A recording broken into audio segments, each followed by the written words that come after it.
What up, YouTube? This is John Helm back with another knife making video. If you watched my video from yesterday, I took one of these and turned it into this. Yeah, I know.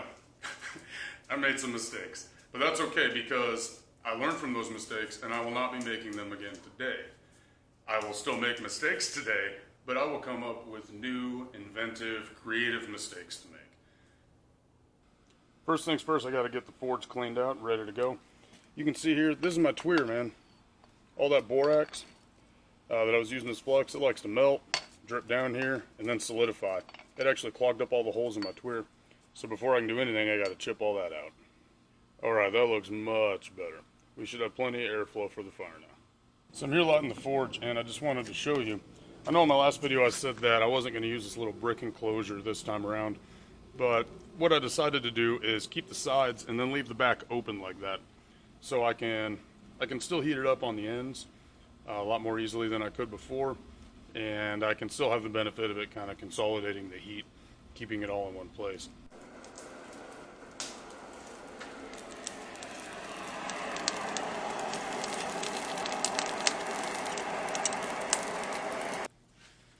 Here we go. Stick it in the vise, nice and tight. Twist her open. Out of the vise. Bang all the crud off. This is a lot of it. Give it a good brush. See any dark spots? You know, that's not red hot steel. That's junk. Get all that out of there that you can. Especially down in the center. That's where you're going to find all your conclusions and whatnot. Alright. Well, let's twist it back first. Back to the vise.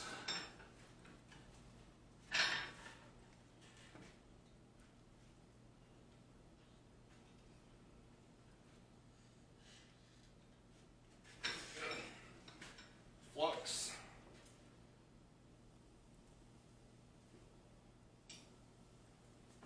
This is twisted back, but I still have plenty of space for all this flux to get down in the middle of this. That's plenty of flux. Put it back in the fire and say a prayer. And I did it again. Oh man. I said in the beginning I wasn't going to repeat my mistakes. Well, I made a liar out of myself.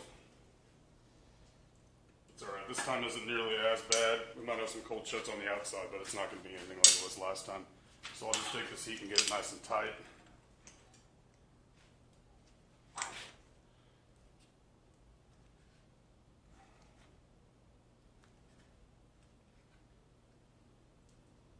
There we go.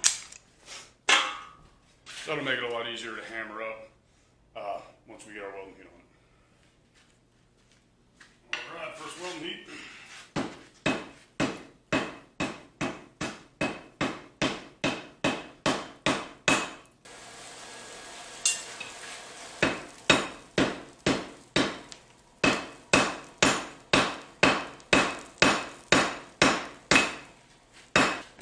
Alright, now I have the back in the forge getting hot. This is probably the 8th or 9th welding heat I've done on it. I've been doing such small sections, but I really think I kind of have this process going now. Keeps going better and better as I go down, keep getting better and better at it. So I think we might get something pretty usable out of this. We'll see. Whew. Man, that is work. It is hot. It is all welded up and drawn out into a little bit of a bar shape. Had some of the same problems with this one that I did the last one, which of course I said I wasn't going to make those mistakes again, but apparently I am a little bit more stubborn than I even give myself credit. In the middle here we have some fibers that got burned up. You can see there's a whole bunch of delamination. The whole chunk's going to have to get cut out. But at least this time I have two ends that look like they're like not that bad. Actually, I think that one of them is going to be pretty good. One of them maybe is going to be pretty good.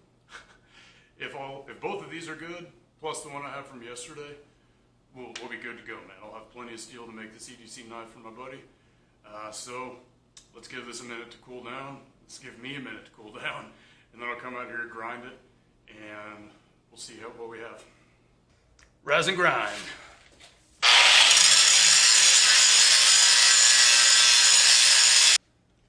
Alright, so I ground off all the scale on this, real roughly, just with the angle grinder.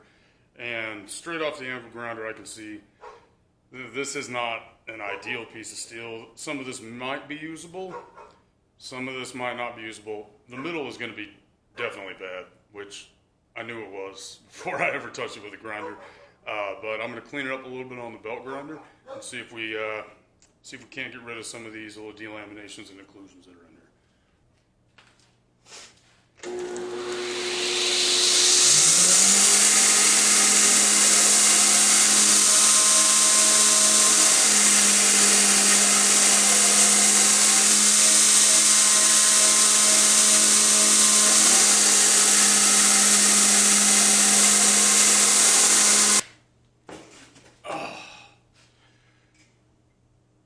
Dude, so after a lot of spitting and cussing and doing things I can't do on the camera, I have to admit defeat.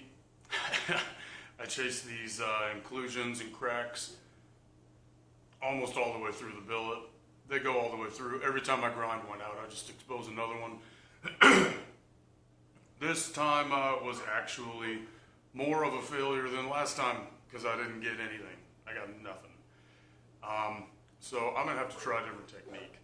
I'm going to do some research. I'll be back, and we'll probably waste another piece of cable.